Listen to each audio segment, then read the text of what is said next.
नमस्कार बच्चों, आज हम पढ़ेंगे व्याकरण में पाठ 5 संज्ञा का कारक। कारक क्या होता है?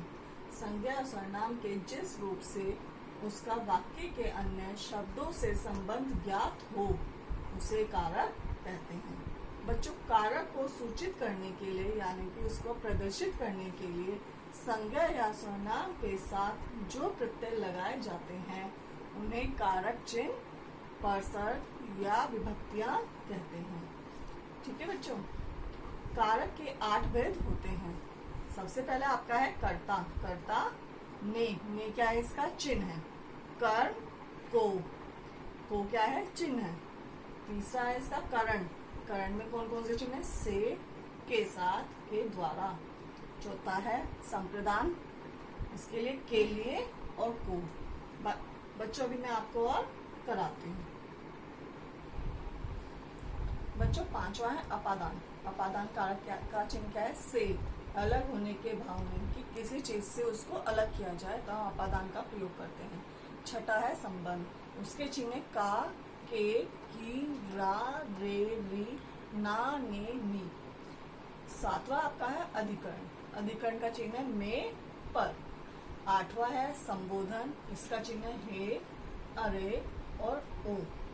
बच्चों, अब हमने इसके चिन्ह पढ़ लिए, इसकी परिभाषा पढ़ ली और इसके चिन्हों को क्या बोला जाता है वो भी मैं आपको बता चुकी। अब हम इसके विस्तार पूर्वक पढ़ेंगे। बच्चों, अब हम पढ़ेंगे कर्ता कारक। कर्ता कारक का चिन्ह क्या है? ने। कर्ता का अर्थ है करने वाला, जो काम करता है। अतः वे शब्द जो क्रिया के करने वाले या होने वाले का बोध कराते हैं उन्हें कारक कहते हैं। ठीक है बच्चों, वे शब्द जो क्रिया के करने के लिए और होने का बोध कराएं उन्हें हम कर्ता कारक कहते हैं। हमने उदाहरण ले लिया, मोहन ने क्रिकेट खेला। बेटा मोहन क्या हो गया? कर्ता, और इसका चिन्ह क्या हुआ? ने। अब आते हैं हम बच्चों कर्म कारक पर। बच्चों, हम पढ़ेंगे अब कर्म कारक। कर्म कारक क्या है? को। संज्ञा या सर्वनाम के जिस रूप पर कर्ता द्वारा की गई क्रिया का फल पड़ता है अर्थात प्रभाव पड़ता है उसे कर्म कारक कहते हैं। इसमें बेटा ये होता है संज्ञा या सर्वनाम के जिस रूप पर कर्ता जो काम करने वाला उसकी क्रिया पर फल पड़ता है उसे कर्म कारक कहते हैं। इसका चिन्ह क्या है? को। हम इसका लेते हैं उदाहरण, माँ शिशु को सुला रही है। तो उसका काम क्या है? कर्म, शिशु को सुलाना। ठीक है। कर्म कारक का प्रयोग ज्यादा काम किया जाता है सुलाना, पुकारना, जगाना, बुलाना आदि क्रियाओं में किया जाता है। ख दिया है समय, दिनांक, वार, गति आदि बताने के लिए भी किया जाता है।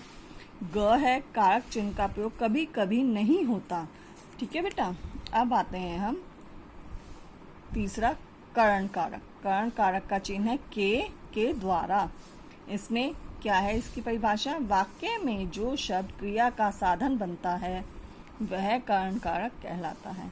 बेटा, इसका मतलब है जो हम वाक्य का प्रयोग कर रहे हैं उसमें जो क्रिया का साधन बनेगा उसको हम करण कारक कहेंगे।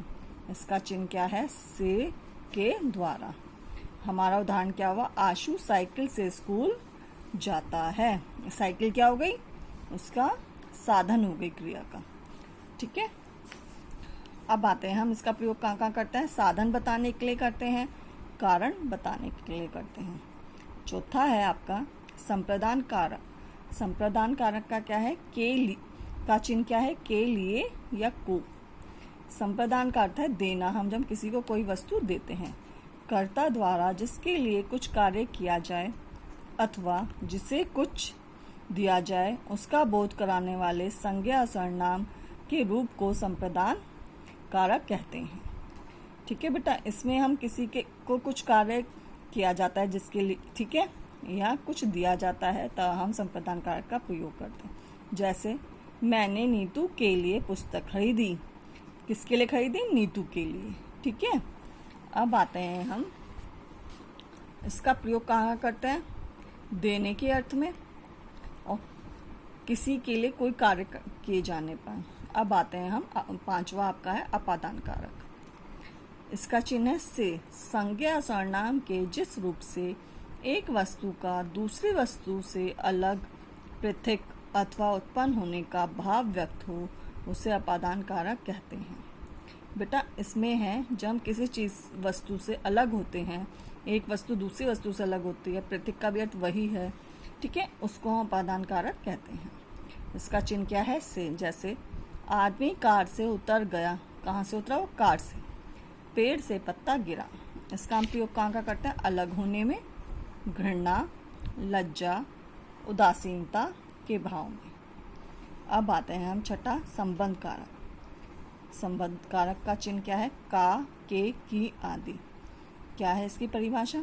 संज्ञा या सर्वनाम के जिस रूप से उसका संबंध वाक्य के दूसरे संज्ञा शब्दों से प्रकट हो, उसे संबंध कारक कहते हैं। इसमें बच्चों ये बताया कि संज्ञा सर्वनाम के जिस रूप से वाक्य के साथ संज्ञा सर्वनाम का संबंध हमें पता चले, उसे संबंध कारक कहते हैं। इसके चिन्ह क्या है? संबंध कारक के का, के, की संज्ञा के साथ, रा, रे, री, ना, ने, नी किसके साथ है? सर्वनाम के साथ। उदाहरण के तौर पर क्या लिया हमने? नितिन का भाई घर पर है। इसमें का के द्वारा क्या हुआ? उसका संबंध बताया गया। संबंध कारक का प्रयोग कैसे होता है? अधिकार में, मोल भाव में, परिमाण, कार्य कारण, नाते आदि को स्पष्ट करने के लिए। अब आते हैं अधिकरण कारक सातवां। अधिकरण कारक में का चिन्ह क्या है? में और पर। आधार को व्याकरण में अधिकरण कहते हैं। संज्ञा सर्वनाम के जिस रूप से क्रिया के आधार या काल का बोध होता है, उसे अधिकरण कारक कहते हैं। बेटा इसमें ये बताया है संज्ञा सर्वनाम के जिस रूप से क्रिया के आधार यानी काल का हमें ज्ञान होता है, उससे अधिकरण कारक कहते हैं। इसके चिन्ह क्या बताया मैंने आपको? में और पर। बच्चों में उदाहरण लेंगे इसका। किसान खेत में काम कर रहा है। कहाँ काम कर रहा है वो? खेत में। अधिकरण कारक के प्रयोग कहाँ कहाँ करते हैं हम? समय का बोध कराने के लिए, आधार या स्थान का बोध कराने के लिए, निश्चित समय का बोध कराने के लिए। अब आपका है आठवां, संबोधन कारक। हे, अरे, ओ आदि का प्रयोग क्या है संबोधन में? का, इसका ये चिन्ह है।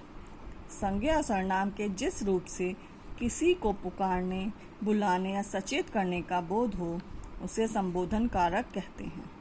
इसमें यह संज्ञा सर्वनाम के रूप से जब हम किसी को पुकारते हैं, बुलाते हैं या उससे सचेत करते हैं, ठीक है, तब संबोधन कारक का प्रयोग करते हैं। इसके चिन्ह क्या है? अरे, ओ, हे, ठीक है। हमने उदाहरण ले लिया, ओ रामू अंदर आओ, बच्चे यहाँ शोर मत करो। ये क्या हो गया आपका? संबोधन कारक। बच्चों आशा करती हूँ कि आपको ये पाठ अच्छे से समझ आया होगा।